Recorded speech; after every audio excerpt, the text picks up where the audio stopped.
11 000 sympathisants acclament l'invité d'honneur du congrès d'extrême droite. Il s'agit de Javier Milei, le président argentin. L'accueil est chaleureux parmi les siens avec cette accolade de son grand allié à la tête du parti espagnol Vox. Connu pour ses paroles chocs, Milei a choisi cet événement pour distendre les liens entre les deux pays. Les élites mondiales ne savent pas quel type de société et de pays cela peut produire, quel type de personnes accèdent au pouvoir et quel niveau d'abus cela peut engendrer.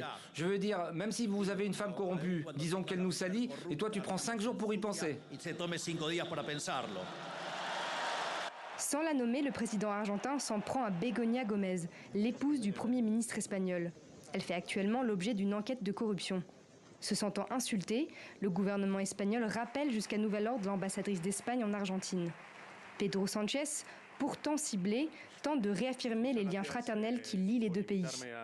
L'Espagne et l'Argentine sont deux pays frères. Nous sommes deux pays frères, dont les peuples s'aiment et se respectent. C'est ma conviction depuis que j'exerce la haute responsabilité de président du gouvernement espagnol. Il est évident qu'entre gouvernements, les affects sont libres, mais on ne peut pas renoncer au respect.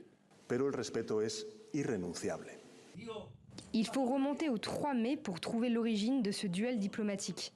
Un commentaire du ministre des Transports espagnol suggérant que le président argentin avait ingéré des substances lors de sa campagne électorale.